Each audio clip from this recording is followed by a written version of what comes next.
Covering more than 140 square miles, Ol Pejeta Conservancy is one of Kenya's largest wildlife sanctuaries. It is home to thousands of animals, including one of the largest populations of black rhinos in East and Central Africa. Ol Pejeta, the name has existed for more than a century, and the history that Ol Pejeta owns from the 1900s till now is something that we need to understand. Most of this is not taught in our academia. It's a key migratory route for pastoralists moving from northern Kenya to the Aberdare Ranges and Mount Kenya. We keep livestock and wildlife at the same time, and it's working quite well. Our livestock team are not armed, so they walk with the cows in the midst of lions and other predators. And this is, I believe, how our ancestors used to live. We are home to the last two northern white rhinos, Najin and Fatu, mom and daughter. And lastly, it is the only place in Kenya that hosts chimpanzees. So we have Sweetwater's Chimpanzee Sanctuary. So it's a rehabilitation home of chimpanzees that have been rescued from pet trade and bushmeat markets. For decades, visitors from around the world have come here to witness Kenya's wildlife in its natural habitat. But behind this beauty lies a constant struggle. Ol Pejeta started with 20 rhinos. Right now we have over 200 rhinos, 180 of them being black rhinos. And the success brings a new problem. From the skies above Ol Pejeta, a new chapter in conservation is unfolding.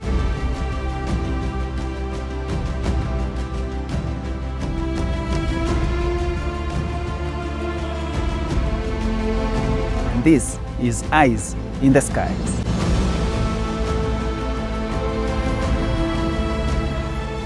Across Africa, elephants are killed for their ivory and rhinos for their horns.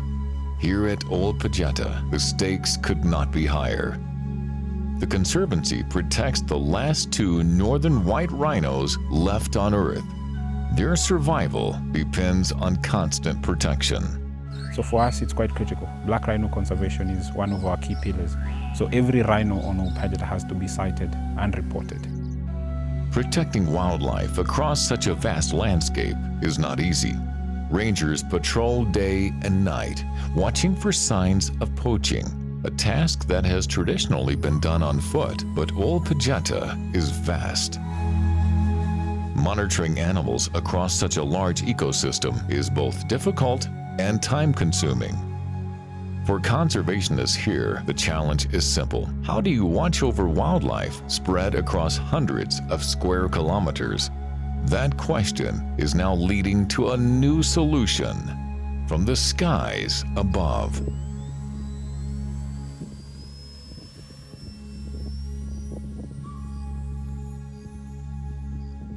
For many years, conservation has relied on rangers on the ground. But technology is now opening new possibilities. Drones, once used mainly in agriculture, construction, and military operations, are now becoming powerful tools in wildlife protection. The idea of the WildDrone project started back in 2018.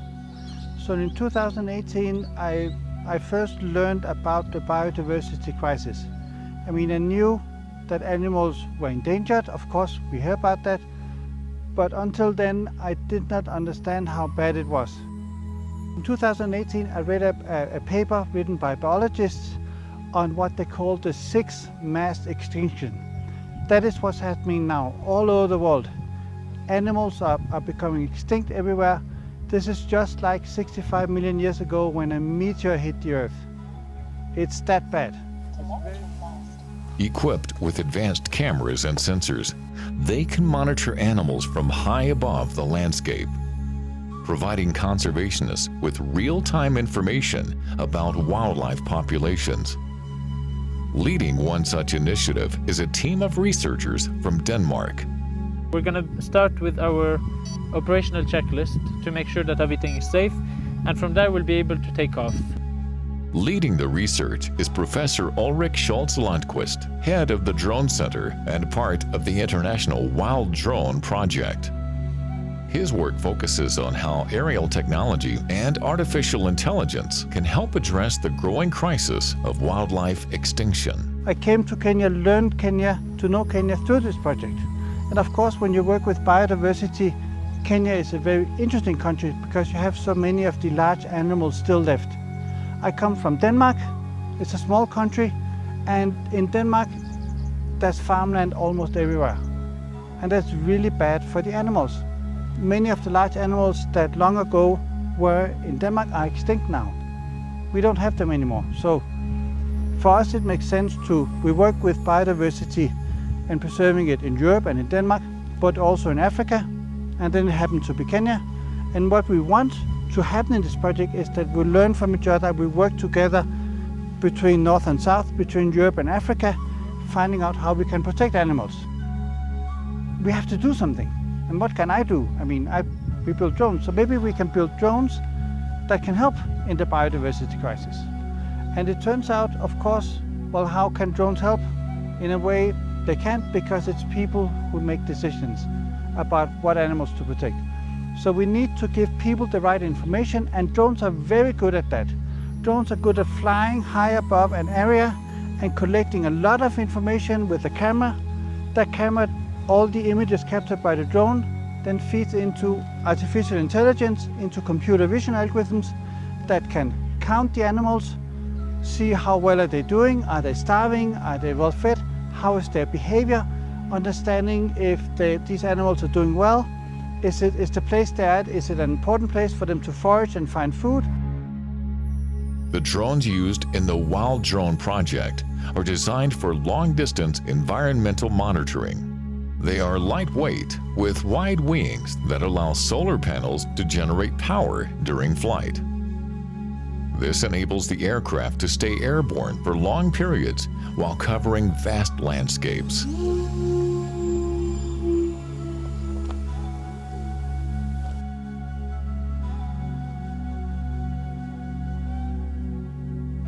Equipped with high-resolution cameras and infrared sensors, the drones capture detailed images of the terrain below. Artificial intelligence then analyzes the images, automatically identifying animals and estimating population numbers. It's quite recently that we're seeing drone technologies coming onto the Conservancy. Pejeta saw it as a new technological advent that we can now adopt into our conservation model. As of now, we only have a few rangers that have been trained in drone piloting, but the drones that we're using are still recreational drones. That has improved things significantly for us because we have a threshold for rhino sighting on Ol Pejeta. We have boots on the ground, rangers who work every day to sight rhinos, and adoption of drone technologies as ease and work for this. So after 4 days, if we haven't seen a rhino, that's critical for us, and a team will be called in to do an aerial sweep. What once required days of manual tracking can now be done in a matter of hours. Now, normally when we work here, we fly drones during the day and then we sleep at night. So ideally, all the data that you collect in a day should be interpreted for the next day. Sometimes the drone, it flies, we put artificial intelligence on the drone itself. So it doesn't need to store the images. It can interpret the data as it flies because it has a computer on board inside the drone that's powerful enough to understand the images of what it's observing. So it can count. Here's a rhino, here's 2 zebras, and count all the animals as it flies. So sometimes it is even instantaneous. It is, as the drone flies, it counts the animals. It does easy things for us. Black rhinos, their natural habitat or places that they like walking are big, heavy thickets. And going on foot sometimes is also posing a risk to our rangers because most of them are not armed. So you're on foot, no vehicle, because you're also trying to reduce the pressure on going off-road and harming small microorganisms. So you're going on patrol on foot. So drones have really helped us not to be as invasive in terms of our monitoring work. There are drones that are also have thermal imaging and night vision, so you can still trace or look for animals at night without really using a lot of lights, because for the cats, they don't like bright lights at night. On a security point of level, if there is a reported incursion or sound that it's like a gunshot sound and you don't want to risk the safety of our rangers, deployment of drones become an easy way of going there with unmanned vehicles. But behind every successful drone flight is a skilled operator. 20 meters per second ground speed. Drone pilots play a crucial role in collecting accurate and reliable data from the field. Benjamin Thordal Christensen is one of the pilots working with the WildDrone team. For him, flying drones is not just about aviation, it is about conservation. Touchdown. The drones that I built and that I'm testing is unique in a way, both because of the solar power that we are harvesting while flying. Secondly, it's affordable. It's somewhat easy to build and manufacture. They are unique in a way of it's easy to repair, it's durable. So the rugged and rural areas out here, if you land a little bit funky or land somewhere not habitable for planes, you can repair it in a day and it's ready to fly again. So you can maintain it for a long time. The WildDrone project is not only about technology, it is also about building skills. Students from the University of Southern Denmark are working alongside students from Kenyatta University. Together, they are learning how to design, build, and operate conservation drones. More than 40 Kenyan students are part of the program. For many of them, it is an opportunity to apply science and engineering to real environmental challenges. The drone itself was partially assembled and then assembled fully in one day. Here is the third KU-003, as you can see. Zakaria Abdullahi is an aerospace engineering student from Kenyatta University. If I open the canopy here, I'm having the flight controller deep inside the fuselage of the drone, mounted using a double-sided tape. We have the Raspberry Pi connected to the camera that is used for reconnaissance and collecting footage from the wild. We have the actuators and the servo motors connected to the flight controller. That's how we steer the drone through the air. We already have the propeller here. The motor is a brushless motor. And this is the power connector, connects to the battery, and the battery is the power source for the drone. We also have GPS. It's aligned with the axis of the plane to give us a real-time direction of where the plane is headed and accurate GPS coordinates. Using drones and applying AI in collecting the footage and object tracking, we are far much better to do conservation of wild animals. The WildDrone project represents a growing partnership between institutions in the global north and the global south. Scientists, students, and conservationists working together to address a shared challenge, protecting biodiversity. Helping support this collaboration is Yvonne Apio Brando, a Kenyan-born member of parliament in Switzerland. She has helped connect the WildDrone team with universities and conservation partners in Kenya. My heart beats strongly for Africa. It doesn't matter where I am. And then when I find projects like this, strategically I try to be fair to see which country can we start off. But you know, Kenya has been saying for a long time that it is the Silicon Savannah. So I thought to myself, it's about time we not only just said this, but we put these words into action. And what better way than to be the pioneer of this innovative project, teaching our youth how to use drones, and it trickles down to the even younger ones, because this drone, this amount of drone intelligence exists only in one other country, in Rwanda. And I'm proud to say the same team that helped Rwanda is exactly this one that is now helping us. This particular program, what we hope to do is WildDrone project, this one that you have witnessed, was for us a test pilot of the students' interaction with drones. So the students were taught by a group of scientists from Denmark, from England, from Australia, which I'm so glad and proud to be even associated with. They took time to do a 4-day workshop with the students from Kenyatta University. We got in touch with their technical and aerospace department, and these are the students we chose for our test pilot. They were taught how to build drones and how to fly drones. They had an amazing time. And for us, it was also amazing to watch how they interact with the scientists, to understand whether it is easy enough for them, because if you're in the technical or aerospace department, you have already learned some of the basics about a drone. And we wanted to test how easy it would be or how difficult it would be for them to interact with scientists who are already pilots, who build these drones themselves, if they would understand, if there would be language barriers, what kind of challenges they would face. Because our idea is, we hope to build a 4-year program, a master's program that is on AI and robotics. But for example, in Kenyatta University, the law department will be dealing about the law part of AI and robotics, meaning we need to rewrite laws, security to protect people who are using these drones and those who the drones will be used on. For conservationists, drones provide something they have never had before: a bird's eye view of the ecosystem.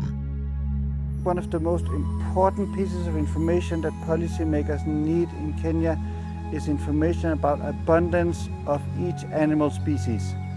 In an area like Ol Pejeta, how many zebra are there, how many elephants are there, how many different kinds of antelopes are there. That information is crucial, and if you could have it for all of Kenya, which is a huge undertaking, but we have to start somewhere. If you could have it, that would be a very powerful tool for decision makers to choose which areas to prioritize, where to protect species. So that is perhaps the most important thing. And drones are an ideal tool for doing this, because they can't do everything automatically. They need people on the ground to work with them. Like you saw when we launched the fixed wing glider, someone had to launch it, and that's fine.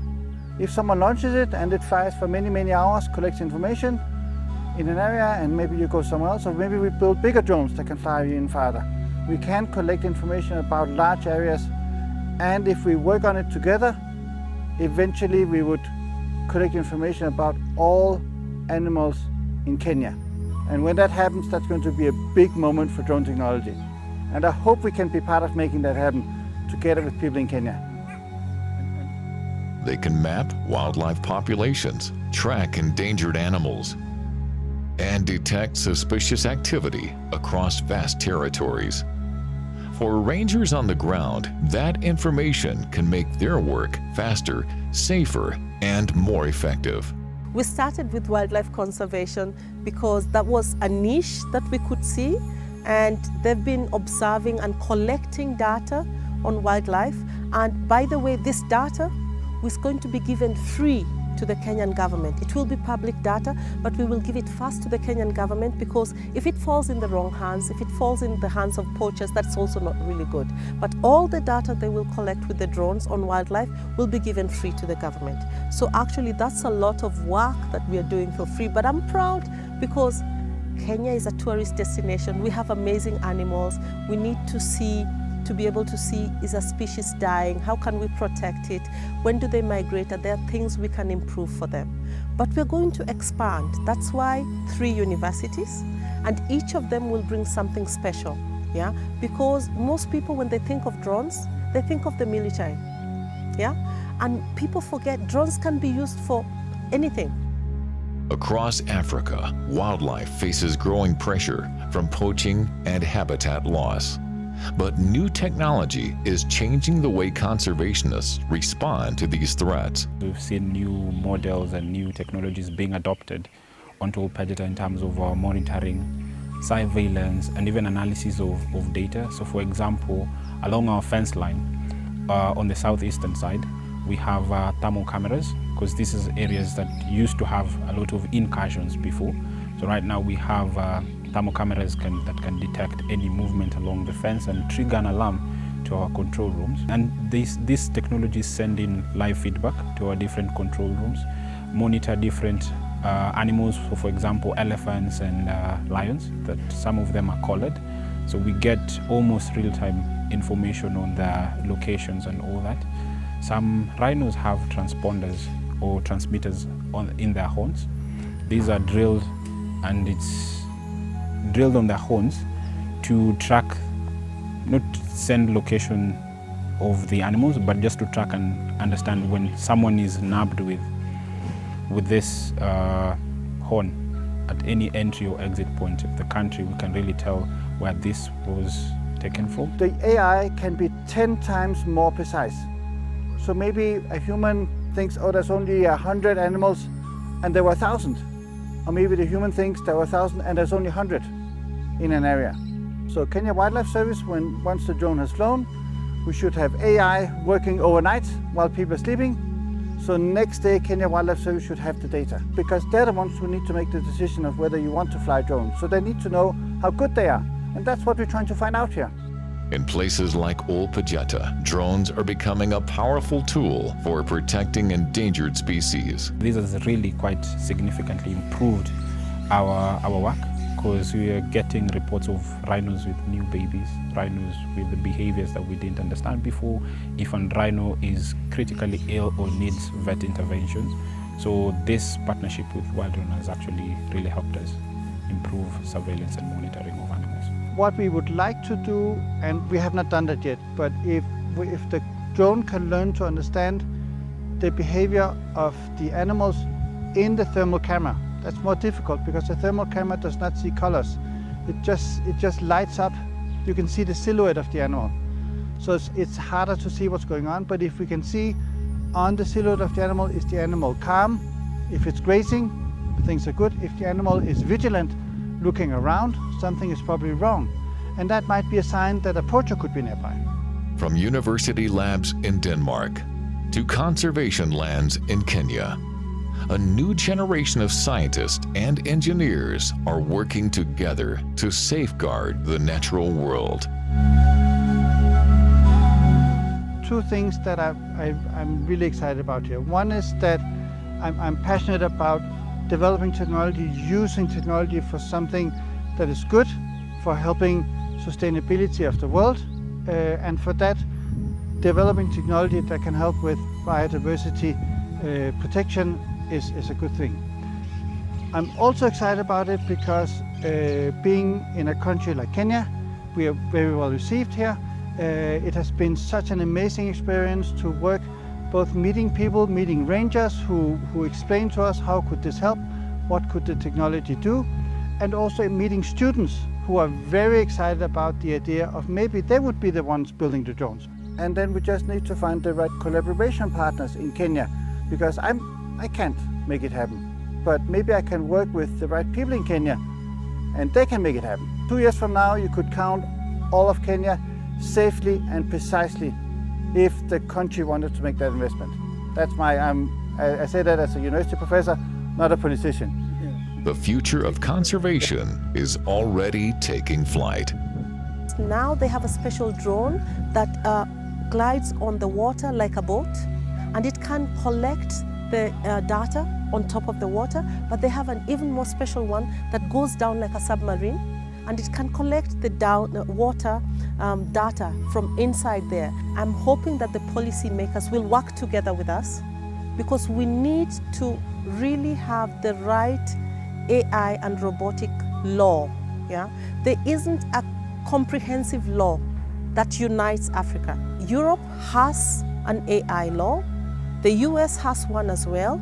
It's about time that Africa came together as a continent and wrote one, so that we can show that AI can be used for good, And the only people who can write these laws are the policymakers. But you see, there is that gap between those who build and fly the drones and the policymakers.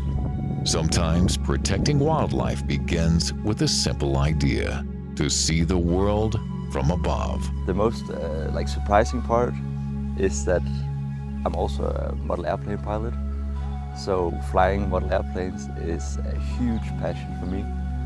So just being able to go to Kenya, to go to in the middle of a conservancy, and being able to fly planes, it's been beyond my belief.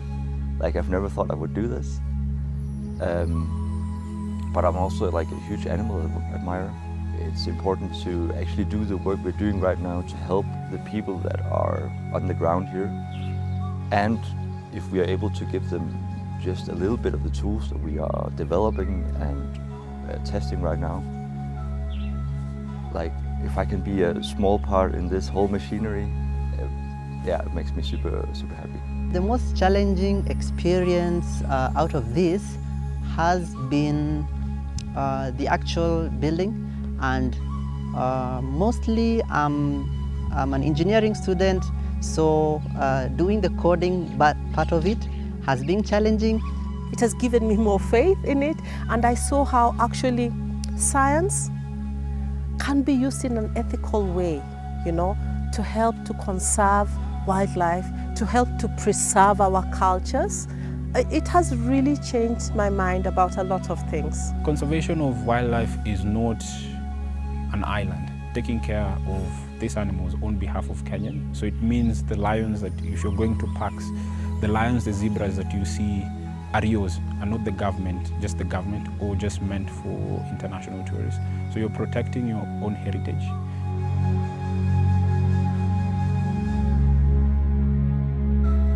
From the work of these researchers and students, they are shaping a story, a narrative of protecting the wildlife, not just for this generation, but for a generation to come. My name is John Paul, and this is Eyes in the Skies.